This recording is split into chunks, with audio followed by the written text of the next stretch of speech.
lamang sa Panginoon. Amen. Para patuloy kayo mga panatili at pagtagumpay katulad ng nararanasan ko sa mahabang panahon ng buhay. Napakabuti ng Panginoon. Talaga sa kabila ng mga kahirapan, ang Diyos ko ay napakalakas. Amen. Dahil po sa Panginoon, tayo po lahat ay lumalakas din. Amen. Sa oras nito, oras naman na tayo ay magpasalamat sa Diyos na buhay sa lahat ng bagay na ginawa sa atin ng Panginoon sa mga nakalipas na araw. Ang mga bagay, hindi pong naranasan sa Panginoon. Ang lahat po yan ay dapat po natin ay magpasalamat sa Panginoon.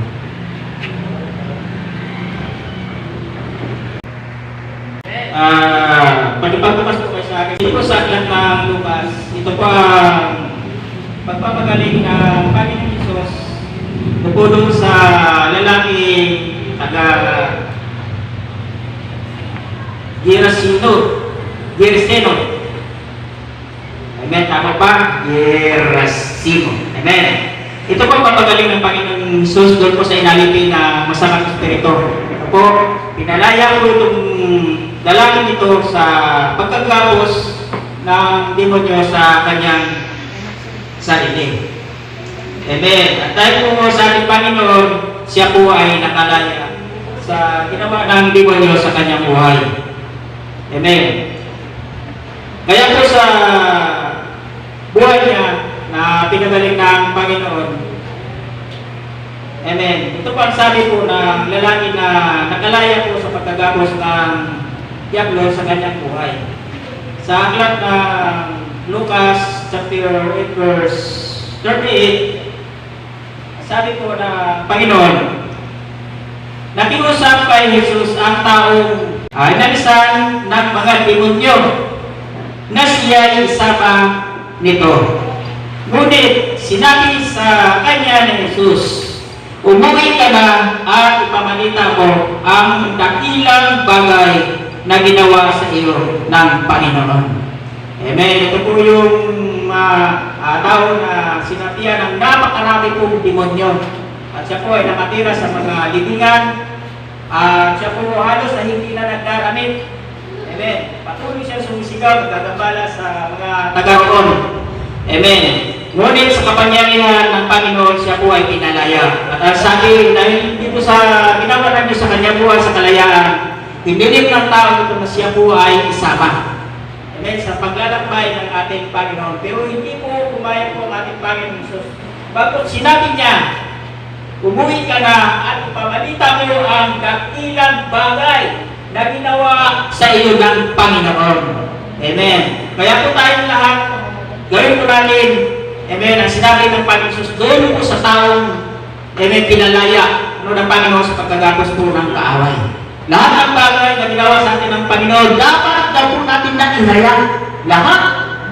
Amen. Hindi pumayag ang Panginoon na siya isama ko na sabi, uwi ka na. Amen. At ipamalita po ang dakilang bagay na ginawa ng Diyos sa buhay mo.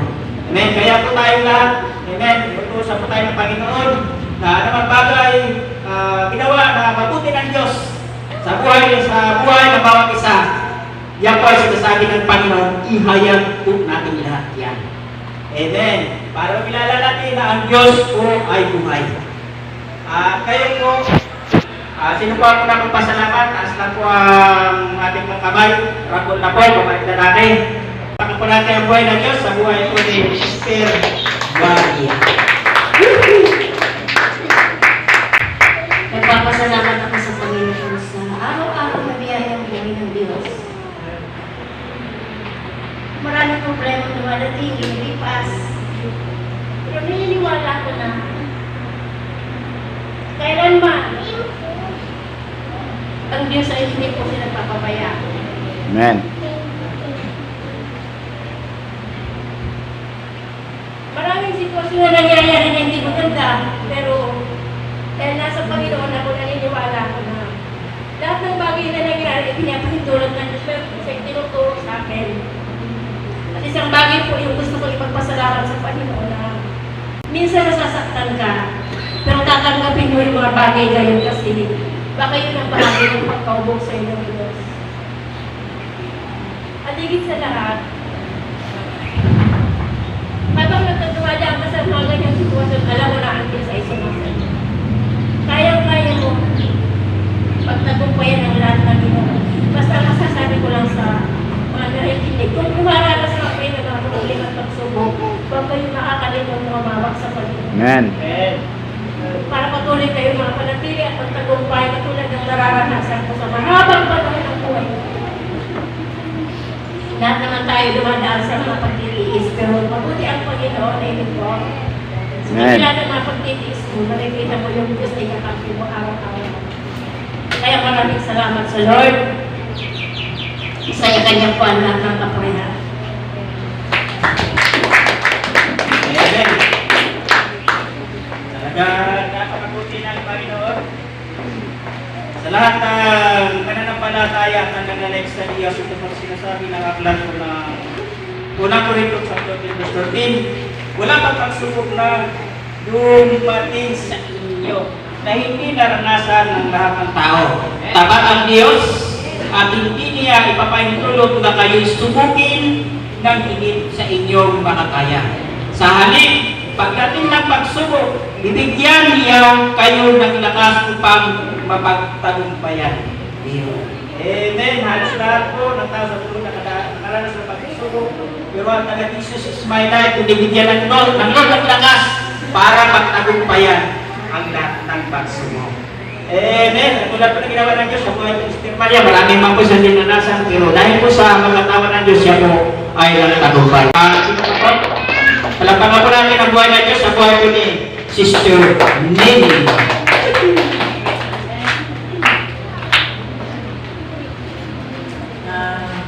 Nagpapasalamat po ako sa Diyos na buhay. Sa araw-araw na pong pag-iingat sa aking mga mahal sa buhay, saka po yung kaligtasan, yung po kagalingan. Amen. Ano po yung nag-pray ko kay Lord na makabili ako ng gamit ng mga anak ko sa school. Nagpapasalamat po kayo kasi sabi ko, Lord, kayo na pong bahala, Lord. Ayaw ko mag-isip ng mga ganung bagay ko, Panginoon. Pero alam ko, Panginoon, ito, kakatuloy ko yung pambili na yun.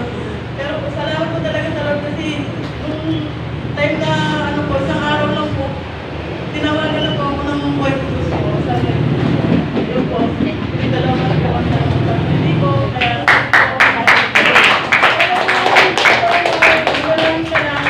natiwala ka lang sa kanya, ibigay ng Lord sa atin yun. Thank you, Lord. Amen. Hindi po tayo ng Diyos para hindi tayo hirapan. Kung ibigay tayo ng Diyos upang tayo po ay pasaganahin sa lahat ng bagay at hindi po tayo magkukulang. Sabi po ng aklat po ng Pilipos 4, verse 19, at tuwad sa hindi naubos na kayamanan ng Diyos, ibigay niya ang lahat ng inyong kailangan sa pamamagitan ni Kristo Jesus. Amen. Napakayaman po ng ating Lord. Kaya sa lahat ng bagay, sa pangailangan, huwag po tayo kalala. Amen. Dahil ibigay ka ng Diyos para ikaw ay payamanin. Hallelujah. Napakabuti po na pala. Palakpakan po natin ang Diyos na buhay. Sino pa po? Palakpakan po natin ang buhay na Diyos sa buhay po ni Sister Runalis Pilapenya.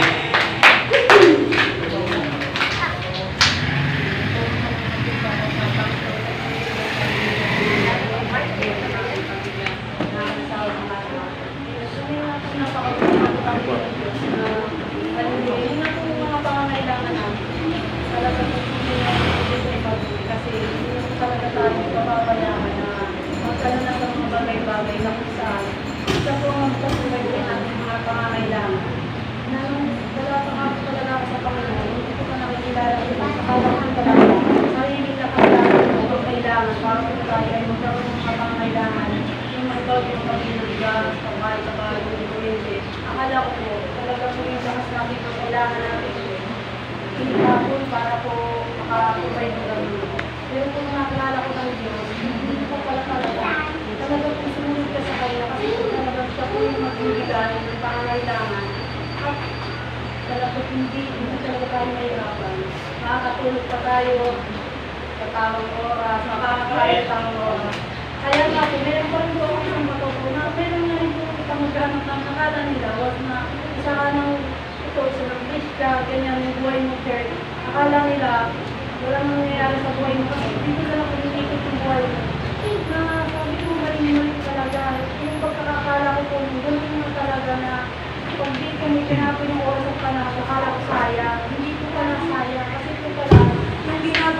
mas makabuluhan na sa labas na tinatapon mo yung mga oras mo. Pero ngayon po, lalo po ang Panginoon na napakamulihan. Talaga po lahat ng mga kailangan ay siya po yung nagtutulay. Dahil lahat po ng ito ay sa Diyos po lahat ang kamulihan. Amen. Talaga napakabuti po ng Panginoon. Dahil lahat ay pinili ng Diyos upang manatili ang bunga sa ating lahat. Amen. Ano man hinihin natin sa Panginoon, ibibigay ko ito ng Diyos sa atin. Sabi ko, nangapit ko ng John 15:16, hindi ninyo ako pinili, kayo ang pinili ko. Pinili ko kayo upang kayo'y magbunga at manatili ang inyong bunga. Upang ang anuman hinihin ninyo sa Ama sa aking pangalan ay ibigay sa inyo. Amen. Pinili po tayo ng Diyos.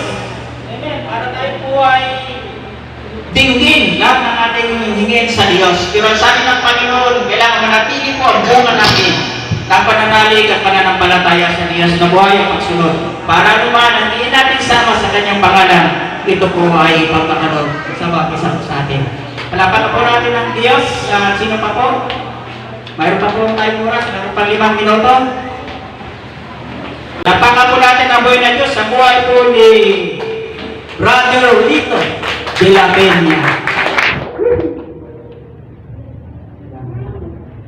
Bago po ang lahat ay ako po ay bumabati ng isang mapagpalang umaga po sa ating lahat.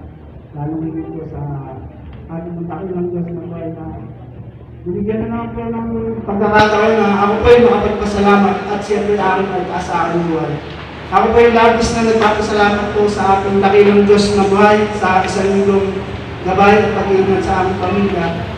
Lalong higit po sa kalakasan na patuloy niya po pinagkakalob sa aking pisikal na pangatawan at pag-iingat sa nang buong mapunta at sa mga tao na ginagamit niya kung taloy ng pagpapala upang magampanan ko po yung aking tungkol sa Panginoon na kung paano po ako magtapat sa Kanya. Nagpapasalamat po ako sa Panginoon sa lahat po ng mga mabubuting bagay sa himala at pagpapala po na patuloy niya po pinagkakalob sa amin. At ang lahat po lang yan ay sa Diyos po ang kapatid. Amen. Napakabuti po ng Panginoon. Amen. Tulara po natin ang nangyari naganap po sa lingkod po ng Diyos sa buhay po ni Elias. Na siya po ay tumakas papunta po sa bundok ng Karet. Amen. At siya po ay nanatili doon. Pero alam niyo po na nagpapalala po ang Diyos ng manawa. Amen. Para hindi siya magkulang sa kanyang pangailangan. Lagi po siyang busog. Amen. Binigisin na lamang po siya ng anghel na may dalang pagkain para siya kumain. Ganyan din po ang gagawin ng Diyos sa buhay po ng bawat isang nananalig sa Diyos. Hallelujah! Magpapadala Lord ng mga undeliver para ibigay sa iyo ang iyong pangailangan. Purihin natin ang Panginoon. Talapakan po natin ang Diyos na buhay. Salamat sa Panginoon. Amen. Ako lang po magpasalamat sa ating Diyos na buhay. Napakabuti po ng Lord na sa kabila ng mga hirap na dinaranas na bigatan lungkot taktik. Amen. Na naranasan po namin. Nandiyan po ang Diyos na nag-comport. Amen. At nabigay ng lakas at galak sa aming mga Diyos. Salamat sa Panginoon. Sa Diyos po ang papuri. Amen. At palapakan po natin ang buhay ng Diyos. Sumunta tayo sa buhay po ni Amen. Sa buhay magpapahayag po ng pangako po ng Panginoon. Palapakan po natin ang Diyos na buhay.